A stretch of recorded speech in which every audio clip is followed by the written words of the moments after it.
I don't think the game's over.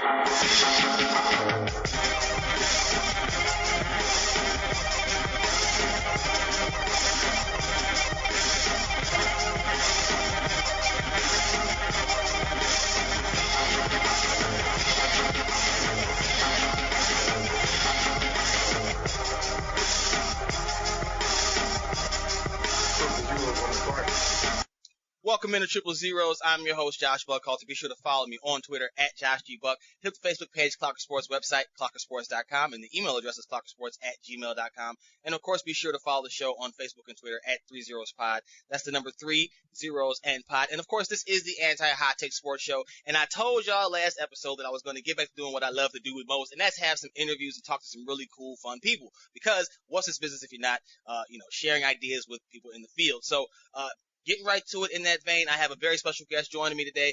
You've seen this man on WGN. You've read his work, WARR Media, and also most recently for On Tap Sportsnet.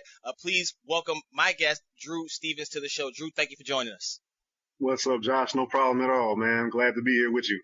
Now, I gotta get right to it with you because you were talking to me, I feel like, when you wrote this article about a week ago now, when you said that the Bulls maxing out Zach LaVine should be a no-brainer. Please just tell the folks exactly why you feel that it shouldn't be as much of a discussion as it has been recently.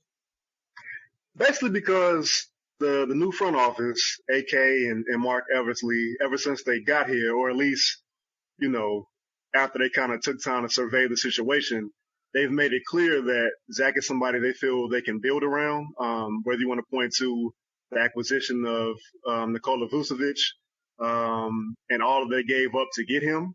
And then last summer, going and getting DeMar DeRozan and Alex Caruso and Lonzo Ball, like they've showed the willingness and the drive to go out and try to improve this team with Zach LaVine in mind.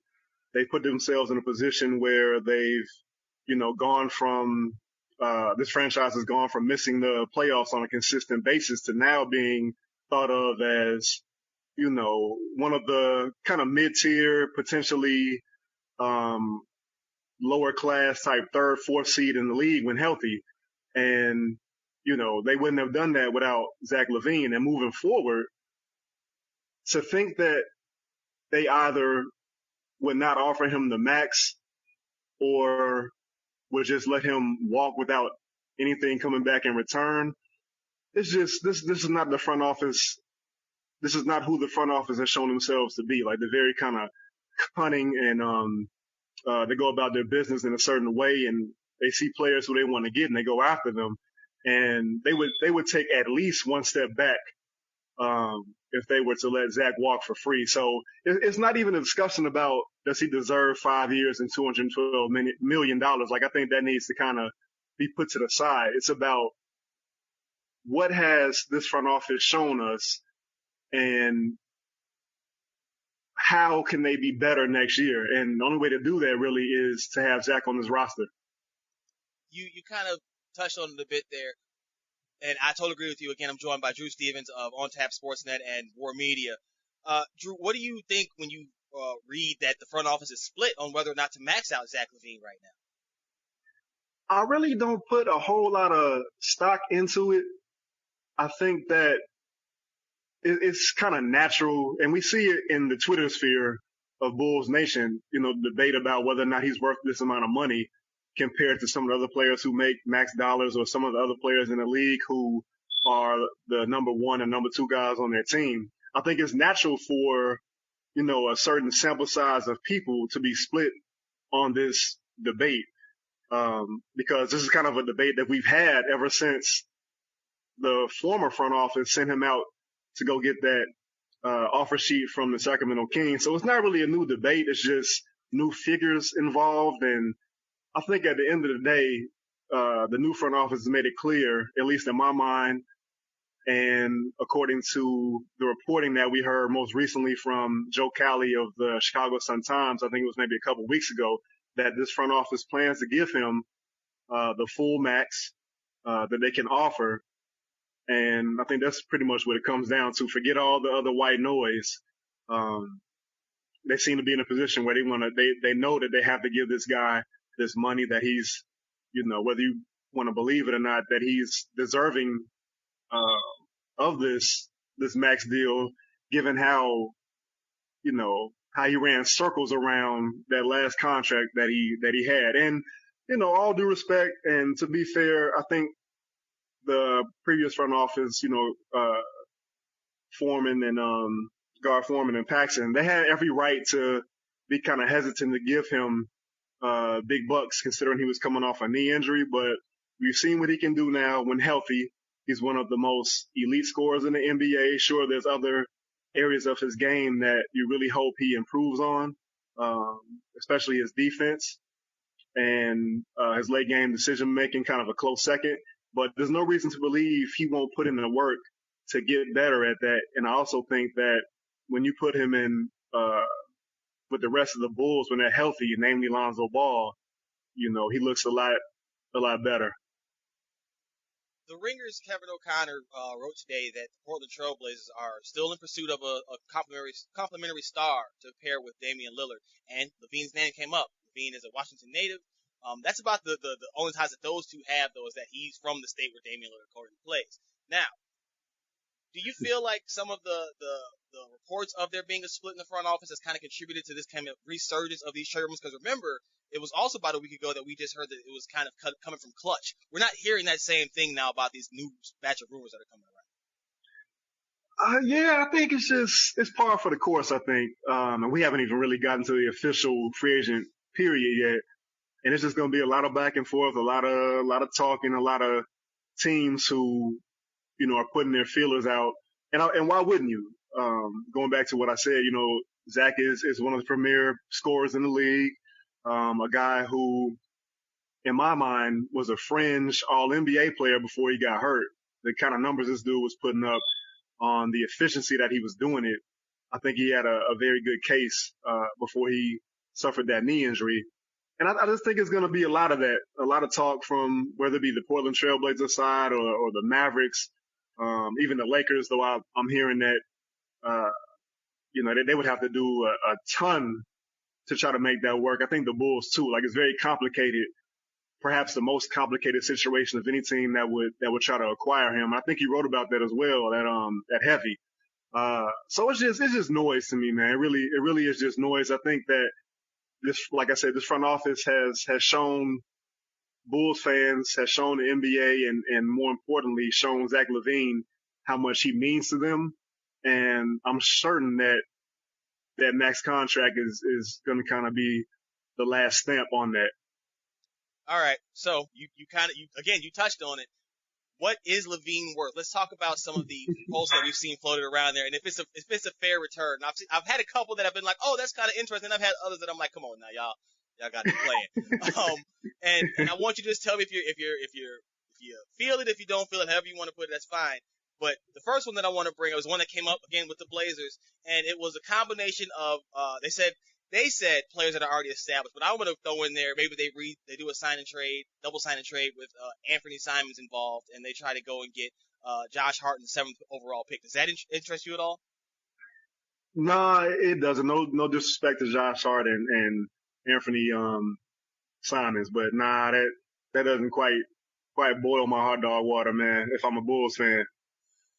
Okay, we got another one. The Atlanta Hawks. You trade Zach for I believe it's like the 16th pick that they hold, and then you get DeAndre Hunter and Onyeka Okongwu. Was Harder in that deal too, or just those two? That was a different variation. It was just those two. So let's talk about that real quick, because when I saw Herter thrown in there, I said, I don't know if the Bulls would want to take that down stuff, because part of the problem, as you know, I covered the Hawks as well, with Herter was that he got paid a lot of money and didn't take a step forward this season. I'm not sure that would get the Bulls going. Like, boil the hot dog water. So I'm not sure that works. But if you feel like that would be better than the Hunter and Okongwu package or some kind of formation there, do you see that working out? I do like that deal better than the Trailblazers one, particularly the Okongwu and the DeAndre Hunter. You get a wing, you get another big, two areas of need for the Bulls. It's just it's hard because you're not going to get the equivalent back of what Zach LaVine gives his team. So even if you were to get those two guys back, you still need 3-point shooting. And DeAndre Hunter has been a guy that has been a little bit injury prone, so that's a little scary. All the talk about Zach LaVine being injury prone, I think is a bit overstated, given that, it's been just minor bumps and bruises he's had since that ACL tear. He played through most of the stuff that's kind of bothered him. So he played through a busted knee last year. I don't know how people are complaining. Yeah, I agree. The noise again, man. It's just, man. I almost can't wait until until he signs wherever he's gonna sign, just to get some of this noise out of the way, man. Because it really is. Some of it you read, some of it you hear. You just got to shake your head at. But in terms of that Atlanta deal, the ATL deal, I do like that better than the Trailblazers package, potentially. And then I think the best one that I saw, in my opinion, was a swap for RJ Barrett. Now, I'll take that. If you tell me that we got to get Vucevic, I'll take an RJ Barrett who seemed like he's on his way up. It was a package. It was RJ Barrett and I want to say Evan Fournier and some draft capital as well. So it wasn't just RJ Barrett. So you get RJ Barrett plus. Okay. I think I had read that, and you got to understand I'm kind of processing this in the moment, and I'm thinking about how these guys will look with the Bulls, particularly with DeMar DeRozan on the offensive side of the ball, as well as how they will look defensively. I like it. I might put it in the middle between the Hawks and the Trailblazers package, because I'm not sure. I'm trying to figure out how that would look with DeRozan and Barrett on the court together. I know Barrett's 3-point shooting dropped off this past season, even though I think he got up to 20 points a game, if I'm not mistaken. And he's kind of been like a point of contention amongst Knicks fans. Some fans love him, some fans hate him. Fournier is a pro's pro, I think. Solid shooter, not a guy that's not afraid to take, the big shots defensively. Not sure how much he gives you there. Not much. And then it's like, man, does he? I think I'm trying to envision where he would go on a healthy Bulls team. Would you slot him in the starting lineup, or would you bring him off the bench? He's probably coming off the bench, so you can have some firepower for that. But I'm with you. He's an added to make the money work in my book. It's all about Barrett to me, and what that would do. Yeah. You said that's your favorite, or that's the one you like the most out of the three that you've heard so far? It's close between that one and the Hawks, but because of the injury history of Hunter and what we still don't know yet about Okongwu's game, give me Barrett, who I've seen become a scorer. Like you said, he got up to 20 points per game. He was the only bright spot in a sinking Knicks ship last year. So, I mean, I would, it's kind of hard to hold his efficiency dropping on him against him like that when everything around him was. He didn't have a point guard. They didn't have a real point guard all season long. So. That's true. That's why I put that. But yeah, I agree with you. The Blazers one, the 7th pick is interesting, but I'm tired of the 7th pick as a Chicago Bulls fan personally. Man. And I don't know how that would flow. And I'm through with potential. I'm all in for let's get some ready-made contributors now. And I think Barrett has the highest ceiling of the guys that were involved in all those pieces. I'm not mad at that. How do you see him and DeRozan fitting in with each other? See, so my thought process is if Zach goes, you're kind of just shifting your focus more towards the future. You're going to ride out this DeRozan maybe this year, maybe next year too, and then you're trying to see what I'm serious because I really feel like this group is put together for this group, right? You're not moving up too many pieces unless you're ready to kind of shift gears.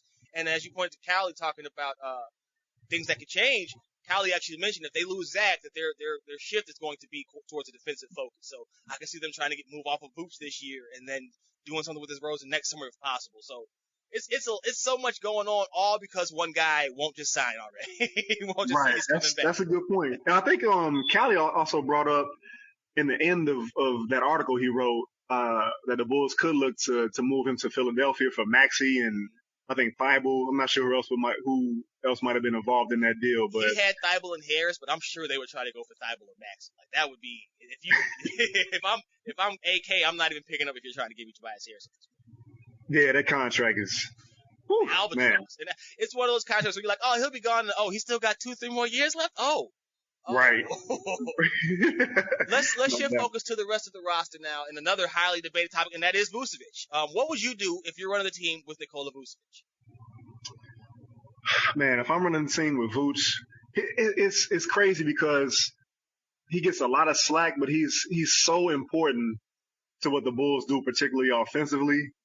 And if Ball and Caruso and Ayo Dosunmu continue to be the defenders we know them to be, continue to be healthy, it kind of removes those warts that we've seen kind of present themselves with Vucevic last year. He's not a guy that's, going to be swatting shots at the rim or kind of cleaning up the mistakes that are in front of him. But if you put pretty good point of attack defenders in front of him, he can do his job better, much better than what we've seen him have to do in the absence of some of those better defenders on the team. So if I'm the front office, I think I'm staying with Vooch. I'm not sure if his trade value would really give you, a worthwhile return.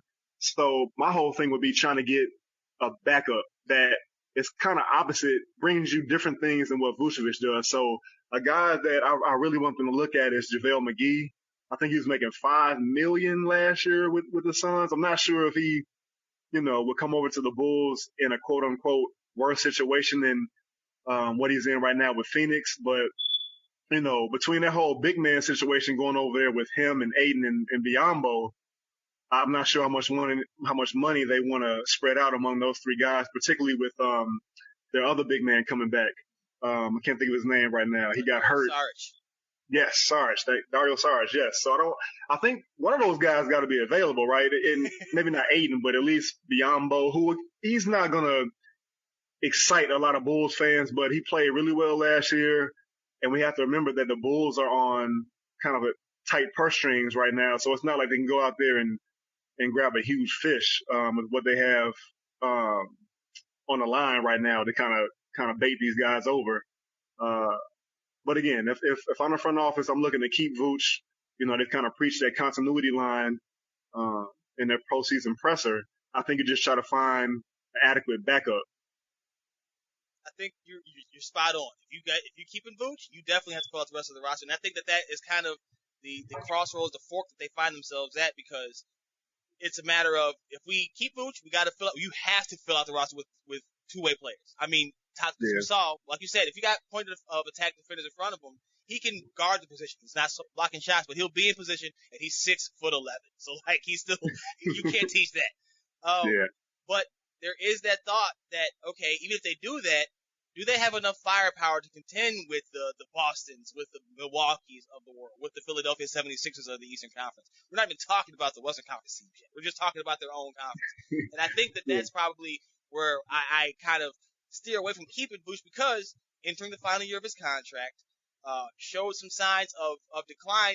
Even if it was just an inability to fit in as a third wheel, that's what you need him to be. So if he's going to fail at that, then I think they kind of have to look around and wonder what their next move is going to be long term. Because like I said, you're probably not going to extend him the next offseason, or no, this season, right? He's getting through his last year this year. So Vooch is probably the one that I have the hardest time pinning down, because I agree, he's so key to what they were doing when they were rolling last year, and his ability to open up the floor for DeRozan to play where he plays down there in the paint. But at the same time, if it takes so much for him to be a plus asset, then I think that you have to kind of reevaluate. Let's talk about somebody else, though, in a similar vein, and that's Coby White, a guy who's entering the final guaranteed year of his contract, and they can enter restricted free agent next offseason, but we do not anticipate an extension for him either. What do you think about Coby White? What would you do, again, if you were running this team? I would definitely see what I could get in return for him, but I'm not quite as gung-ho to move him with the news that Lonzo Ball is still kind of struggling with this knee injury. Granted, Coby White is not a traditional point guard. You're not necessarily looking for him to run the team, but he's been with this group now for a year. He's been here in the city for 3. He's a guy who theoretically helps you in one of the problem areas that you had this past season, which is 3-point shooting, not just efficiency, but also just getting them up. So I'm definitely looking to see what I can get for him, but it's a tough situation, because you need what he brings to the table, or at least what he can bring or is supposed to bring to the table. And he also can kind of offer you, some steady play at the point guard here or there, knock on wood, in case Lonzo Ball is not able to start off the season healthy, or as we've seen, when he's moved to the sideline because of, random injuries that he may get during the season. Him and Caruso, actually. And I don't know if you want to move him, depending on what you get back. I don't know if you want to move him and put more of an onus on Ayo Dosunmu, who stepped up admirably in the minutes that he was given, but he's not the guy that's going to launch a lot of threes, or at least hasn't shown himself to be that guy yet, even though he shot pretty well from behind the arc. So it's another tricky situation, man. It's why this offseason, there's really no, aside from, in my mind, offering Zach LaVine the max, there are no clear-cut avenues to get this team where the front office wants it to be. There's a lot of speculation. There's a lot of different places they can go, but I think point guard is kind of a little bit on the back burner. I think their attention needs to go to a rim protecting, lob catching big man, some 3-and-D wings, and then potentially like a veteran, savvy, heady point guard. And I know this is like, oh, you can find this on trees, on any tree, on the street. They didn't have one. Right. These are things every team in the league is trying to get. So I'm not trying to make it sound like it's going to be an easy venture, but at the same time, it's just, these are things that they have to get in order to improve this team. It's funny because we bashed Coby, but all he did was, in his third year under his second regime, is take going from starter to a bench role and put up career high numbers from behind the arc. Like it's kind of funny that we're like, oh, we got to get him out of here. But when you watch night to night, you see the inconsistency, the swings, the lack of assertion, and that kind of stuff will bother you when you're trying to build a contender.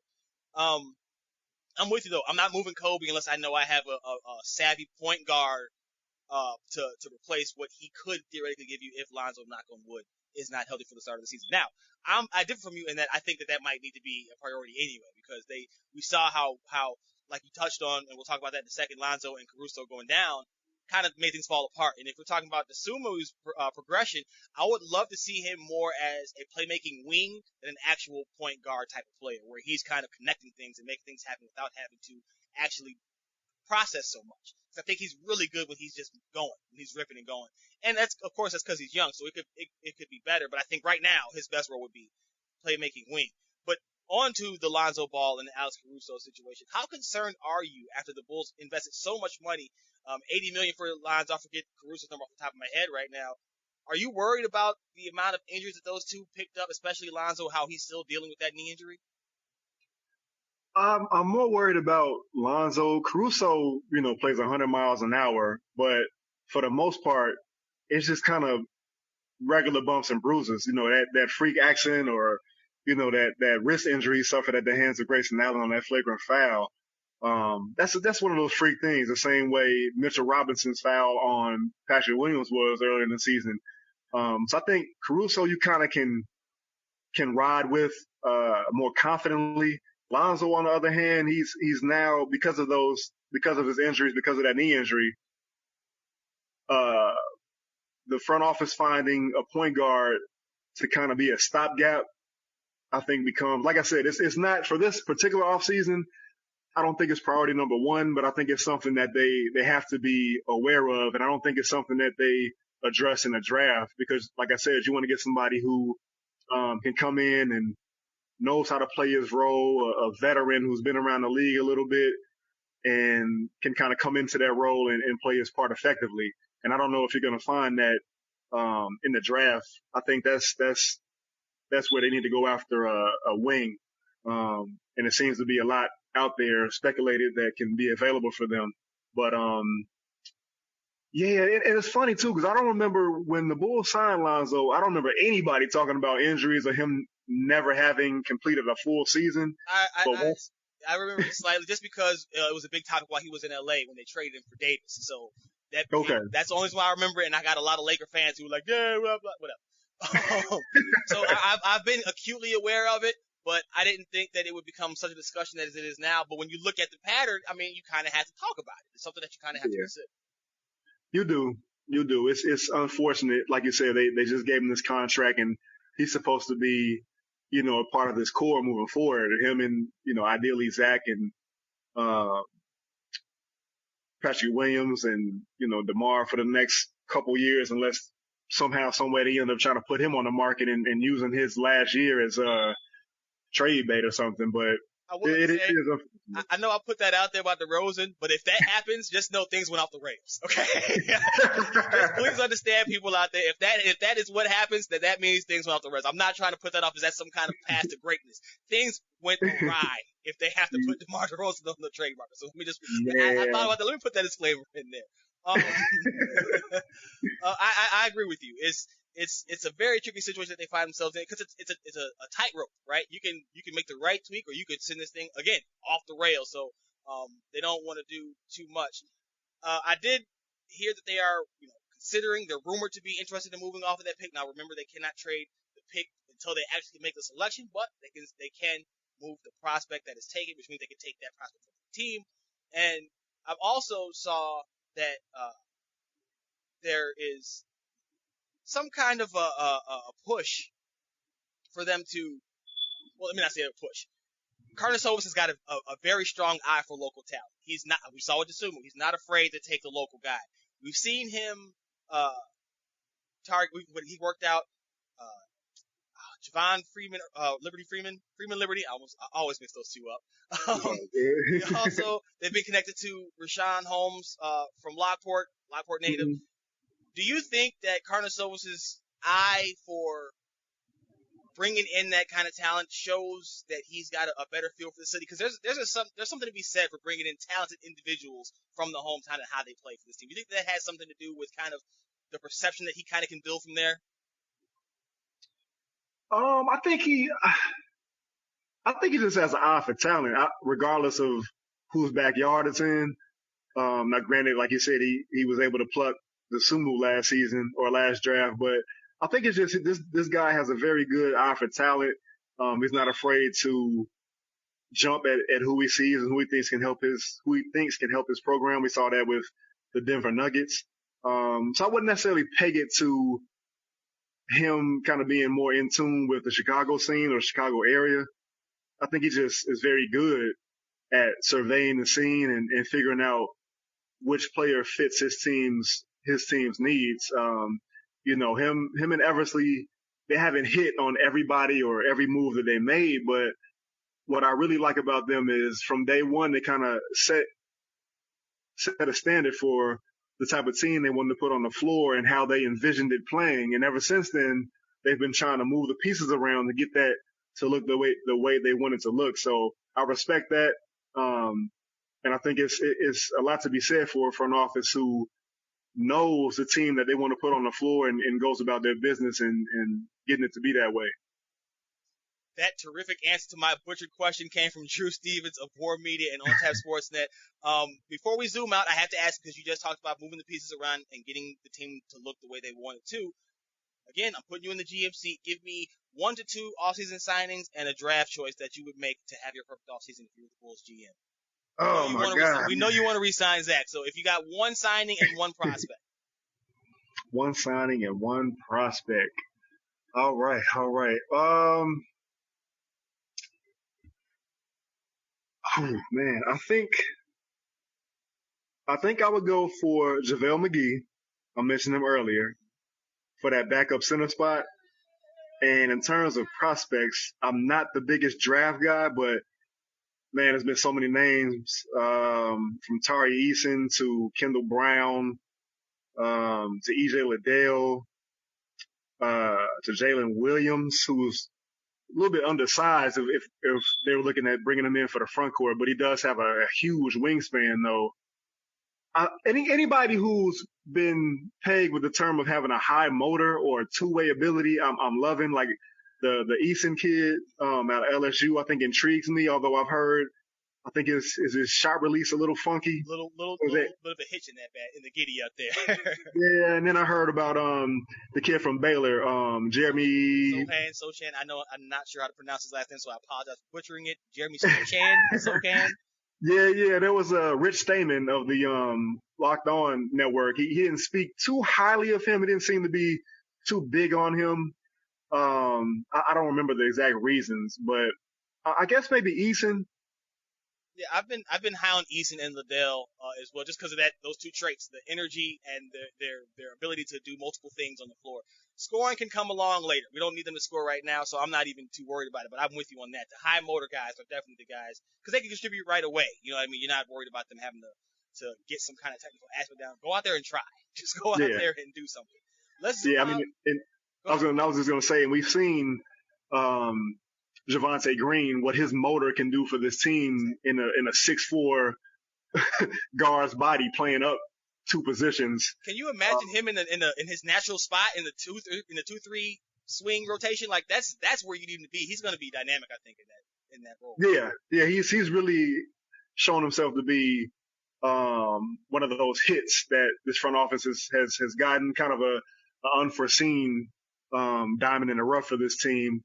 And I'm hoping that he ends up staying around, is not thrown into some sort of deal this summer, unless we get something that, the Bulls get something that's going to be a tremendous on their side. But man, you put his motor inside of Patrick Williams. Oh my God, man! You probably got Scotty Barnes, man. I didn't want to touch on it, but Patrick Williams, if you put a motor in Patrick Williams, I think Bulls fans will be happy right now. We just need to see it because he's got it. Like he's got all the talent, but we just go out and do it, man. It's crazy, but Yes. I'm not gonna drill on it because we're trying to keep, I like Patrick Williams and I don't want to see him move either. I guess I should put that out there. Just go, just go. There should be no hesitation. We need you to go. They need you to go. I'm with you, 100%. I'm with you. Let's zoom out and give me just a quick thoughts on the playoffs as a whole, but then on these NBA finals. I think the playoffs, aside from the seemingly exorbitant amount of blowouts, it's been fairly entertaining, man. I was surprised. I think the biggest surprise to me is still what Boston was able to do to the Nets and Kevin Durant in particular. I know the refs had a hand in that just in terms of how physical they allowed them to be with Kevin Durant, but I don't ever remember seeing him look the way he did against them. I know some people pointed to the past series that he had against the Grizzlies when he was with OKC, but they really did a number on him, and they showed why they are the best defensive team in the league. Aside from that, man, I think another big talking point was Jimmy Butler and the performance that he put together. As a Jimmy Butler fan, as the treasurer of his fan club, it was good to see him kind of bounce back from that stinker that he had. Really, him and his team had against the Bucks last season, and to kind of hopefully quiet down some of that talk about him, being a bubble player and not really being that guy he showed himself to be there. But I think that if there was a MVP for the postseason, he would be right there in the running for that. The type of performances that he put up. I wish he could have avoided injury. I have no problem. You didn't ask, but I'll offer it. I have no problem with that three that he took. That was next because you brought him up. That was next. we all know he's not a 3-point shooter, but in that situation, I can't be too mad at him. Man, he got a clean look, and even Eric Spoelstra said that he doesn't know that if they would have called a timeout and drew up a play, if he would have got a better look for anybody on his team. Now, of course, Spoelstra's going to back his guy, but I think there could be some truth to that, especially given the fact that you consider that if you call a timeout in that situation, you're giving Boston a chance to set their defense as well. So I'm not mad at that shot. As far as the finals goes, I went back and forth in my head, man. You and I both participated in that WARR media survey. I ended up picking the Warriors in 7, but it's a strange kind of way that these first two games have played out. I think both teams can kind of look at themselves and be like, man, we could be up 2-0 right now between Boston's fourth quarter in game 1 and the Warriors' third quarter in game 2, but more particularly the amount of turnovers that Boston had in that second game last night. I think Golden State scored like 33 points off of them. So I'm a little worried about my pick just because I feel like in the same way there was a lot of talk about how Boston just took care of the ball better against Miami. They could have won that thing in 5 or 6 games. And, my pick my pick be damned. If Boston takes better care of the ball, I don't know if this Warriors team can really extend this thing to 7 games, man, like I picked them to. But it'll be interesting to see how this goes, this kind of chess match back and forth. I'm going to play devil's advocate because I made the same pick. I have Warriors in 7. And I'm going to tell you why I had set back off the ledge of like, oh, man, I don't know. Because I'm right there with you. Like, on paper, when you look at the rosters up and down, Boston should probably win this thing going away. They have the size advantage. They have what you would think would be the physicality advantage. And they would seem to have the youthful exuberance on their side as well. Young legs, should be fresher right at this point in the season than the older, veteran, experienced legs of the Golden State Warriors that have all those miles. But if you, like you just said, Boston's fourth quarter and game 1, outside of that, it's been Warriors. It's been pretty much all Warriors. And so when I think about that, I then apply that to the turnovers. Well, if Boston takes care of the ball better, maybe they're trying to.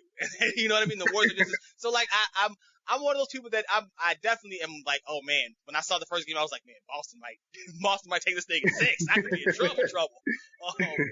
But I look at it and I'm like, okay, while this Warriors team is definitely not as dominant as we've seen in years past, as what we had in our mind of a championship caliber Warriors team, they still have the experience factor. You've seen that they still have the supreme confidence. It seems like Boston's trying to manufacture some of that confidence along the way. Jason Tatum wearing the Coby stuff. The whole Boston is working the referees, and whether you feel like the officiating in Game 2 was favoring Golden State or not, do not feel like whatever they said in those post-game conferences was anything unique. NBA players complain about officiating every game. Every game. So you cannot use that. But I'm just not there, and I hope that I'm right, first and foremost. But secondly, I really just hope that we get to see 7 games because honestly, these have probably been. I didn't really appreciate the last round. I didn't like it. Like it wasn't that entertaining for me because it felt like you said, the amount of blowouts. It was just after the blowout, when the team got the lead, that was it.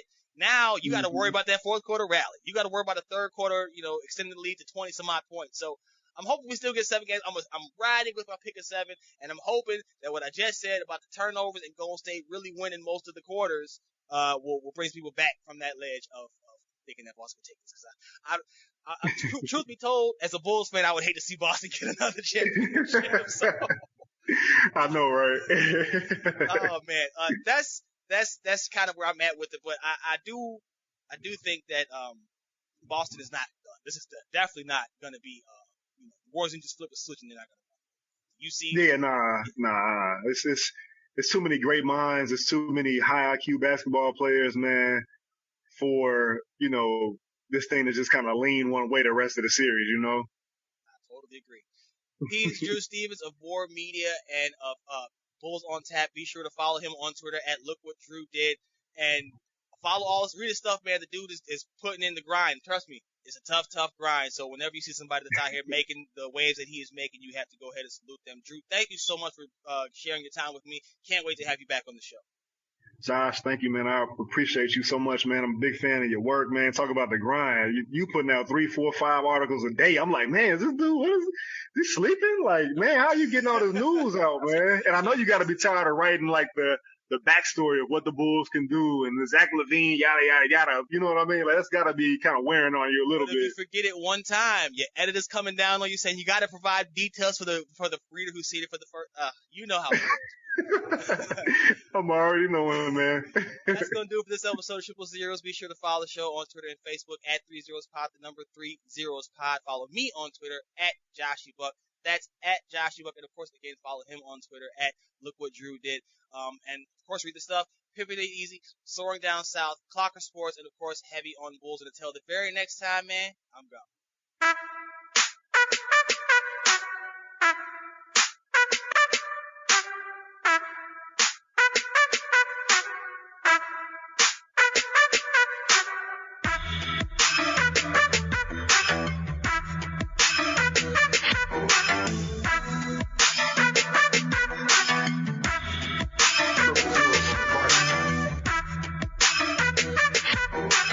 Nah, that doesn't quite boil my hot dog water, man.